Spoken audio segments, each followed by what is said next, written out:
Billionaires. If we're going to take them down, we're going to have to learn to think like them. Because while they mostly suck as people, what doesn't suck is their ideas. Whether it's a content idea or a business idea, a good idea can cost you nothing but make you $1 billion. And what all these guys won't tell you, more white guys than a Deadpool premiere, is that it's not what you think about, but how you think about it. So what are the brainstorming strategies that people like Bill Gates, Steve Jobs, and Jeff Bezos use to come up with multi-billion-dollar iconic ideas? And how can you use the same strategies to start brainstorming like a billionaire? To answer these questions, we got to talk about the thinking gap. The year is 1902, and the Industrial Revolution is popping off. One of America's wealthiest oil tycoons, John D. Rockefeller, had a problem. Lots of big, new, smelly factories, not that many workers. So his solution? To fund a public schooling system that taught kids obedience, discipline, and all the basic skills that they needed to grow up and become factory workers. Kids were taught to think like workers, not the people who employed them. The whole system was invented. Around the world, there were no public systems of education really before the 19th century. They all came into being to meet the needs of industrialism. And this gap still exists today. Billionaires know that they have an advantage because we, capitalism's filthy little foot soldiers, believe two big myths about having ideas.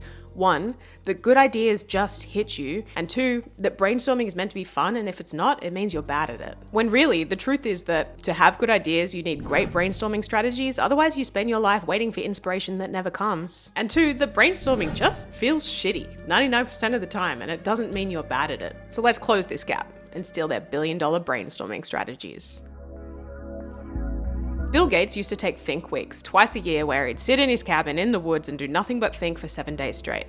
I know, it sounds boring as hell, but it is science-backed. When we allow our minds to wander, it activates something in our brain called the default mode network, which is the part of the brain that makes unusual associations and organizes new information to form new ideas. It's most active in states of daydreaming or idle thinking, which is why you have your best ideas when you're in the shower or washing the dishes or staring into the deep dark void that is life. Hello, darkness, my old friend. But let's be real, who has 7 days to think? Rich people, I guess. So the next best and more realistic way to practice this is to have think mornings. This is where before midday, you don't let your brain consume anything. No scrolling, no reading, no TV, no podcasts, no news, no fun. Essentially, you divide the day into two sections. The morning for letting the inside thoughts out, and the afternoon for letting the outside thoughts in. Obviously, we've all got work emails to reply to and jobs to do, so if you can't do it perfectly, it doesn't matter. But as much as you can, follow the rule. If it's something brain consume, save till afternoon. I use an app called Opal to lock me out of all of my apps before midday. This is not sponsored, but Opal, if you're watching.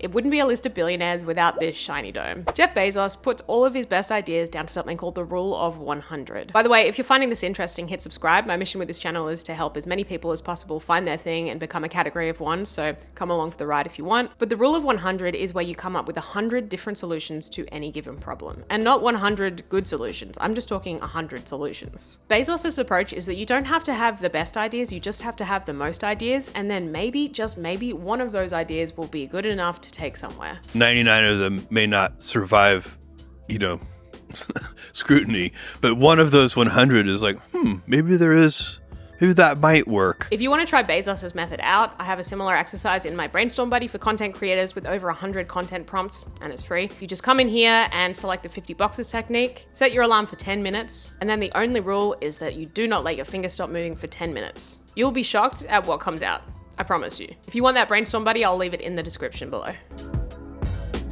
Steve Jobs was known for his unusual interests outside of the tech industry. Calligraphy, Zen meditation, Buddhism, yoga, music, art, storytelling. While at the time, these probably seemed random, they actually gave him the ideas that made up the Apple that we know today. If it weren't for his calligraphy obsession, we would never have gotten different fonts in Mac computers. Apple products' minimalist design is all down to his love for Zen.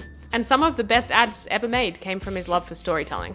Billionaires know that the biggest mistake you can make when you're brainstorming on an industry-specific problem is to only consume industry-specific information. It means your inputs are the same as everyone else's, which means your outputs will be similar to everyone else's. Innovation comes from integrating unexpected insights across industries. So to get an edge, you have to get girthy with your learning. New catchphrase, maybe. If you're a creator trying to come up with content ideas about crypto, take a pottery workshop. workshop. If you want to come up with a business idea in the beauty industry, spend some time learning about video games. You never know how what you learn there is going to influence a truly unique innovation in your industry. So there you go, 3 ways that you can brainstorm like a billionaire. Let's close the thinking gap. And if you got anything out of this, hit like and subscribe. I'm going to do my best to keep making videos to help you find your thing. Bye.